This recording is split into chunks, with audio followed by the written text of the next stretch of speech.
So performance measures find out करने के लिए किसी भी सिस्टम की हम बात करें तो उस सिस्टम में हमारे पास जो है वो करेक्टरिस्टिक्स रूट्स हैं, उसकी इनिशियल कंडीशंस है और इनपुट फंक्शन है।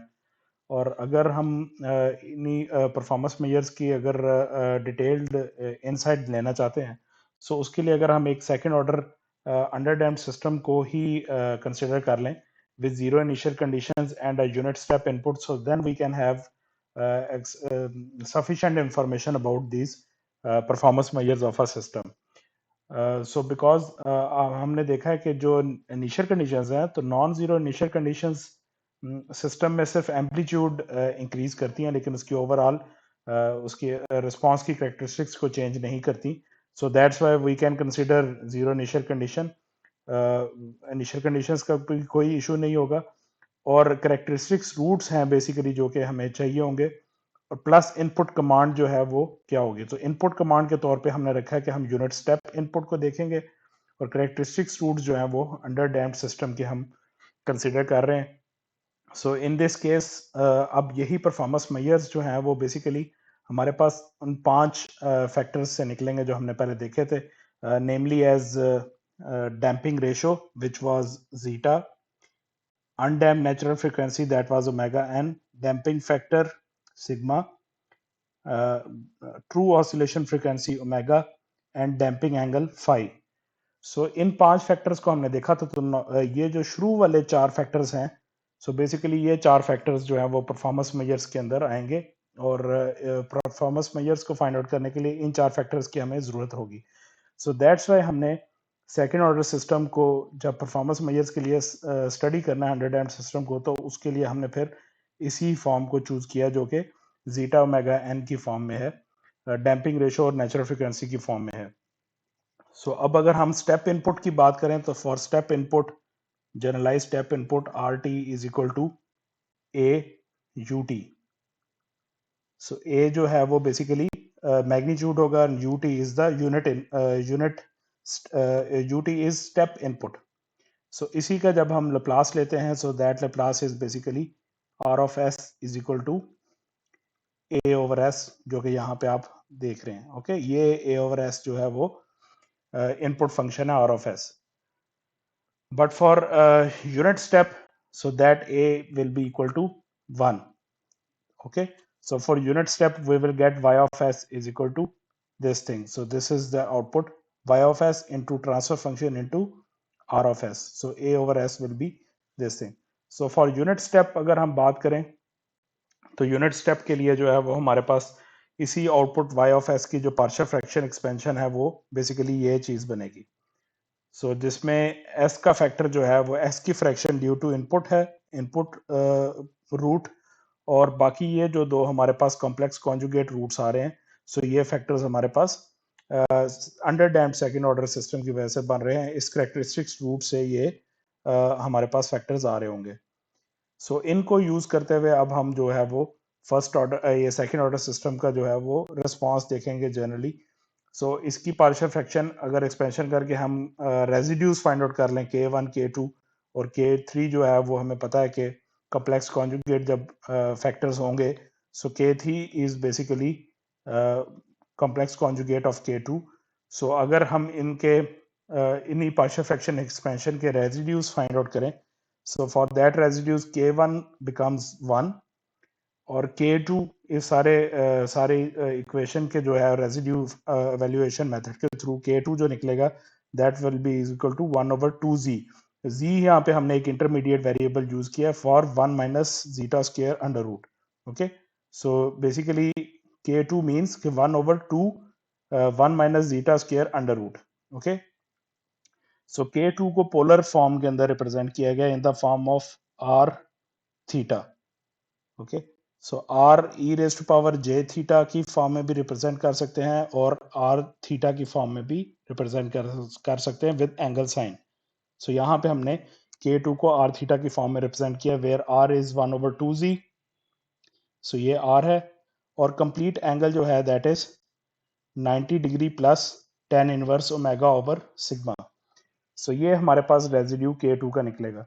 अब यही अगर हम इसी पार्शियल फ्रैक्शन एक्सपेंशन से अगर टाइम डोमेन इक्वेशन निकालते हैं, सो time response will be this is one, this one is forced response जो कि इस टर्म से आ रहा है, और इन दोनों टर्म्स जो करेक्टरिस्टिक्स रूट्स के आ रही थी, इन दोनों टर्म्स की वजह से हमारे पास ये सारी इक्वेशन बनी है।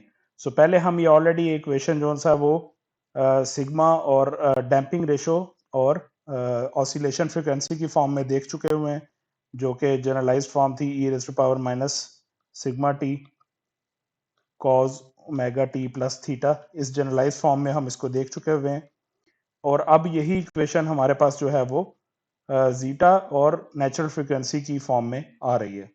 यहाँ पे हम को रिलेट करके बड़ा इजीली देख सकते हैं कि सिग्मा बेसिकली हमने देखा हुआ है कि ये फैक्टर है कि damping factor is equal to zeta omega n. यहाँ पे हमने सिग्मा की जगह जो सा वो जीटा ओमेगा एन पुट किया है। इसी तरह से ओमेगा जो है that omega is basically is equal to omega n natural frequency into one minus zeta square under root. यहाँ पे भी हमने जो सा वो ओमेगा की जगह पे भी ओमेगा एन और ओमेगा एन जी पुट किया है, और जी हमारे पास one minus zeta square under root है। हेयर यू सी कि हमने यही चीज ओमेगा यहाँ पे पुट कर दी है। और इसी तरह से टेन इनवर्स की अगर हम बात करें, तो टेन इनवर्स इज यहाँ पे हमारे पास जी ओवर जीटा लिखा गया है। यहाँ पे हमने देखा था कि ये इस पॉइंट के ऊपर ये ओमेगा ओवर सिग्मा था। ओमेगा ओवर सिग्मा हमने इसको बनाया है बड़ा इजीली। अगर मैं ओमेगा की जगह omega n one minus zeta square under root put करूं, और सिग्मा की जगह जो है वो जीटा सिग्मा की जगह जीटा ओमेगा एन आ जाएगा। इस केस में जो सा वो देखें कि ओमेगा एन और ओमेगा एन कैंसिल हो जाते हैं, तो I will left with one minus zeta square over zeta. One minus zeta square under root को हमने जी कह दिया है और डिनोमिनेटर में जीटा आ गया। यू सी इस तरह से हमारे पास ये चीज बनी है यहाँ पे। tan inverse G over zeta square plus 90 degree. Okay, ये प्लस 90 किस लिए है कि अगर आप देखेंगे तो बेसिकली हमारे पास जो एंगल आ रहा है ये सेकंड क्वाड्रेंट में बन रहा होगा। इस क्वाड्रेंट में कहीं पे आ रहा होगा, और दैट्स वाई हमने 90 डिग्री, ये 90 डिग्री प्लस दिस एंगल किया है, तो तब हम कंप्लीट ये एंगल थीटा जो है वो निकाल रहे हैं।